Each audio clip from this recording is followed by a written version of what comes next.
You had to be better prepared because you were going to be questioned. You had to be confident in what you felt was the right thing. Inner strength, that right thing, is a part of what motivates you to try to make a difference. Till we get freedom in Chapel Hill for all. Oh yeah. I remember that you couldn't go in the restaurants to eat. You had to always go to the side doors and place your orders. But we wasn't able to go in and sit down at the counter or the table to eat. I remember that. A lot of good people here, but a lot of, I would call it silent oppression. But we went to this drugstore and we wanted to sit down and eat. Well, we could go in. Sometimes they invited us to the back, you know, but we could go in and order, but we couldn't sit down. And so we decided, if you're going to take our money, you're going to let us sit down. So we sat down. My interest started with the Chapel Hill 9. They gave us encouragement to start the movement in Chapel Hill. John Jones wanna be close. There'll be no disturbance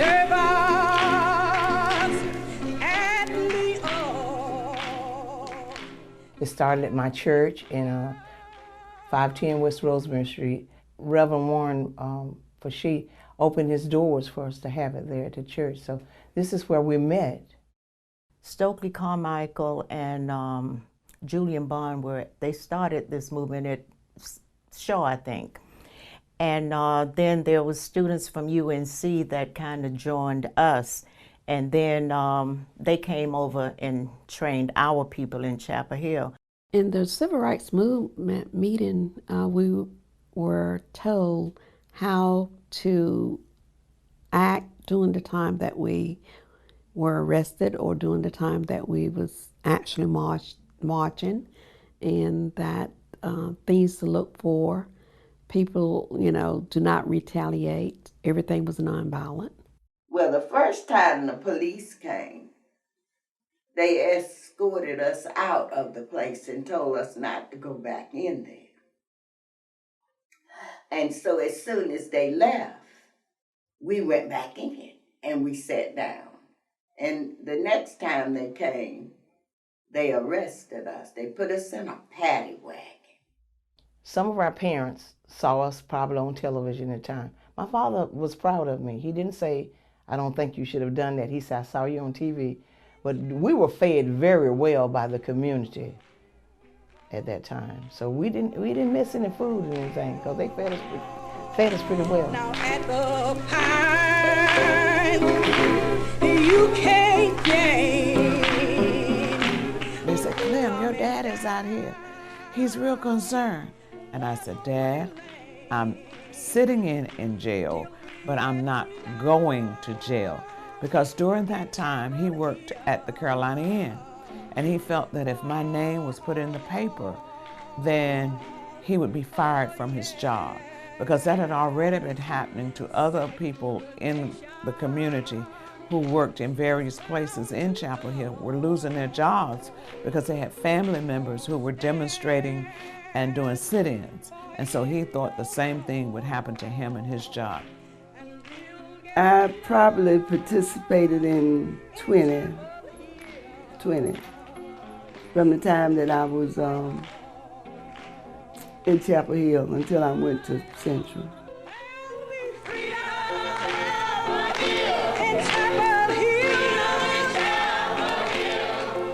At that time, I was in school at North Carolina College at that time. They were demonstrating, and so practically the whole student body wanted to be in the demonstrations, and we marched from Central to on Fayetteville Street, and they arrested us. They put us in farmhouses in the country when they locked us up. and we were singing "We Shall Overcome" and everything. And I tell you, some of those girls were falling out like flies. I'm gonna be honest with you. It's because it was hot. It got pretty rough. I didn't fall out. I was still singing.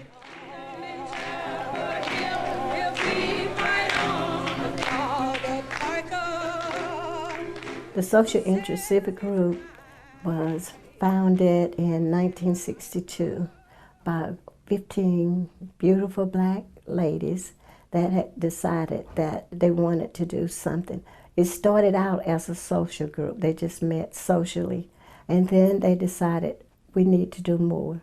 So they began doing things like giving scholarships to young black females that graduated from school and was going to college. Well, currently I'm president of the Social Interest Civic Group, and it has meant a lot to me to be in this leadership role because my mother was one of the founders, and I could hear Mom saying, move forward, keep it going, you know, and so it's been an honor and a pleasure, and we still stand on the same foundation that this organization was built upon.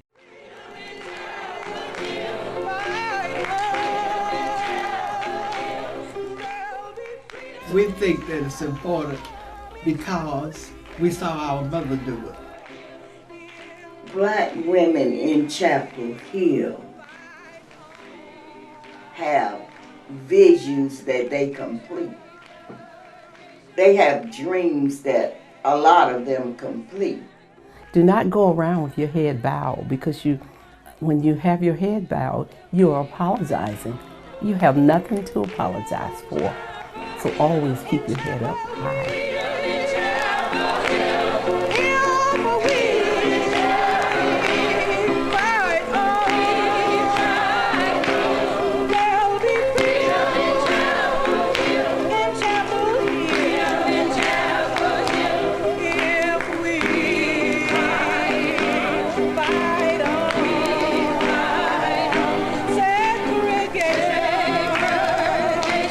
Just can't stand.